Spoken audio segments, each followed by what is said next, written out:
So welcome to the episode 0 of our frame development story. We decided to do it again. We did it in 2018 and now with a new engineer in our house, Luca from France, started his internship about 1 year ago with the exact target to develop the V8 of our VHP platform.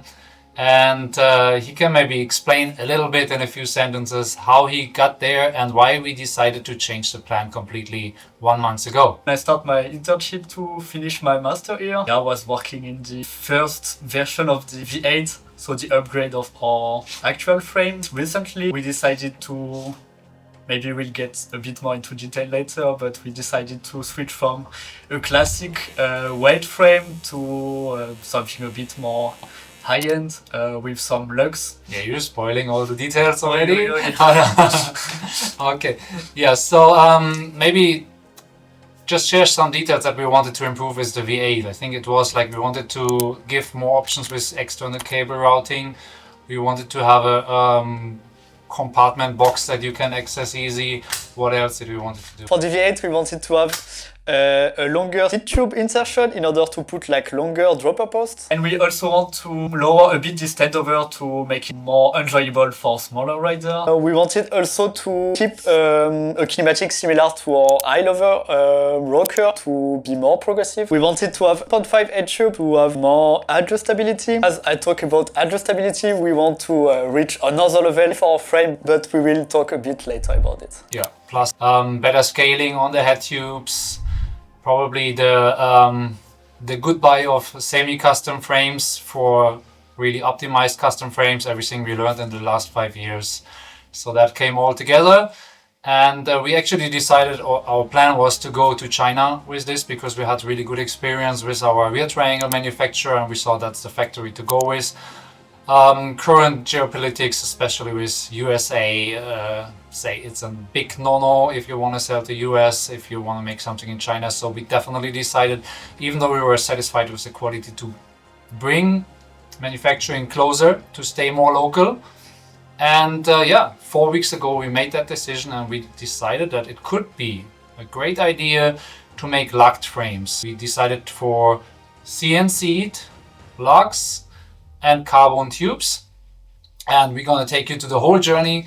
It's gonna be super exciting to follow us. I hope you're gonna see us fail, you're gonna see us succeed. If things go to plan.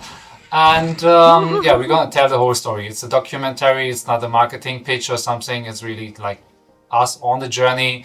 We are not blessed with anything more than anybody else, so we are totally open for suggestions.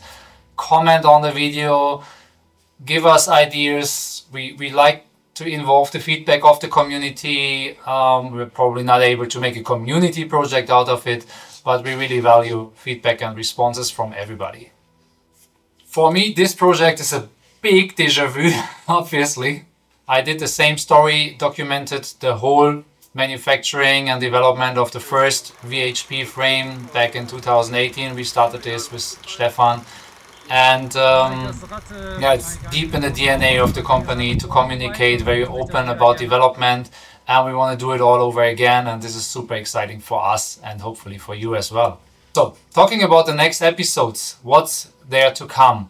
We're gonna take you on the journeys through 3D data, quotations, sourcing, FEM, CNC parts, carbon tubes, probably we visit the guys in Czech to see how they are made, bonding. We have no experience with bonding. We have to start from scratch, partner with somebody and learn what there is to learn. We have to build the first prototypes, probably ghetto test them in-house and then seriously go testing with EFBE. Maybe go into another R&D loop. This is not a bike that is going to be ready in spring. I mean, if we get lucky, we are ready in spring to roll this out, but it's going to take as long as it takes. This is nothing that is written in stone yet. We have no idea. This is the start, the beginning of a big exciting project for us. And we like to take you on a tour, and it's going to come out in a 2-week rhythm, and every other week we're going to put in the backstories. So we start with the foundation. Luca did a lot of research in the beginning. He did a lot of geometry analysis. He analyzed the kinematics, and we developed from there the platform as a single platform. Remember, with the V1 we started with a 160mm enduro bike, and from there we developed up to down to 12 and up to 20.